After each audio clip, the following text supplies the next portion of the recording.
তো এখানে আমি এই বেলুনটাকে হচ্ছে জাস্ট নিয়ে কারোর সামনে গেলাম, গিয়ে যদি এখানে আমি আমার হাতটা ঘষে দিই, ঠিক আছে, বা আমি হাতটা জাস্ট টাচ করি, তাহলে দেখো ফেটে যাবে।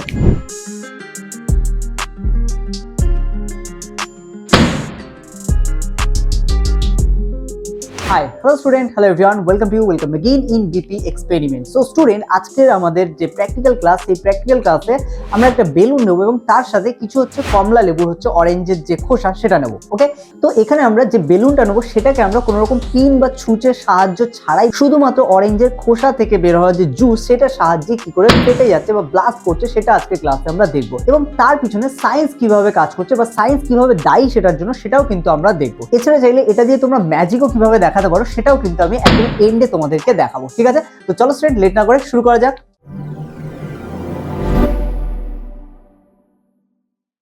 তো স্টুডেন্ট, ফার্স্টে এখানে আমরা হচ্ছে একটা বেলুনকে নিয়ে নেবো। ওকে, তো বেলুনকে নিয়ে নর্মালি আমরা তো হচ্ছে এখানে পিন বা কোনো কিছু এর গায়ে ফোটালে এটা ব্লাস্ট করবে, এটা আমরা জানি, কিন্তু আজকে আমরা নিয়ে নেবো হচ্ছে একটা কমলা লেবুর খোসা। এর থেকে তো রস বেরো, তোমরা কম বেশি জানো, ছোটবেলায় অনেক সময় চোখেও দিয়েছো কাউকে দুষ্টুমি করে। তো এখন দেখো এটা দ্বারা হচ্ছে কি কি ম্যাজিক হতে পারে সেটাও লক্ষ্য করো। নর্মালি দেখো এর উপরে যদি তোমরা দাও, ঠিক আছে, তাহলে এটা কি হবে বললাম, ব্লাস্ট করবে। ঠিক আছে, কিভাবে জাস্ট লক্ষ্য করো।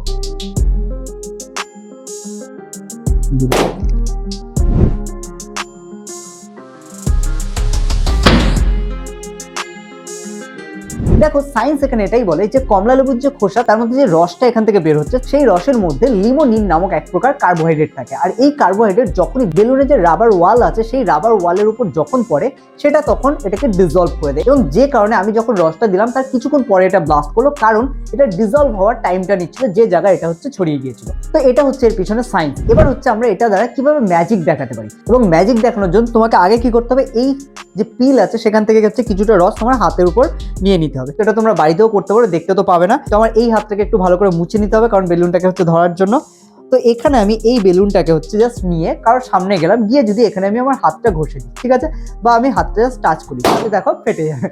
তো এইভাবে কিন্তু তোমরা ম্যাজিক দেখাতে পারো যে হাতের উপর হঠাৎ করে তুমি হচ্ছে তোমার বেলুনটাকে টাচ করলে আর বেলুনটা ব্লাস্ট হয়ে গেলো, যেটা কিন্তু অন্য প্রত্যেকের কাছে ম্যাজিক্যাল লাগবে, কারণ প্রত্যেকেই যখন সেটা টাচ করবে কোনো রকম অয়েলি সাবস্টেন্স বা কোনো কিছু ছাড়াই যখন টাচ করবে সেখানে, ঠিক আছে, তখন কিন্তু কোনোভাবেই বেলুনটা ব্লাস্ট হবে না। আর তার পিছনে সায়েন্স তো তোমরা অলরেডি জেনে গেছো। তো স্টুডেন্ট, এই ছিল আজকের ভিডিও। তো আই হোপ তোমরা ভিডিওটা বুঝতে পেরেছো এবং এর পিছনে সায়েন্স কিভাবে কাজ করে সেটাও বুঝতে পেরেছো। তো স্টুডেন্ট, আজকের ক্লাস আমাদের এত পর্যন্তই। দেখা হচ্ছে তোমাদের সাথে নেক্সট কিছু সায়েন্সের প্র্যাকটিক্যাল নিয়ে নেক্সট কোনো ভিডিওতে।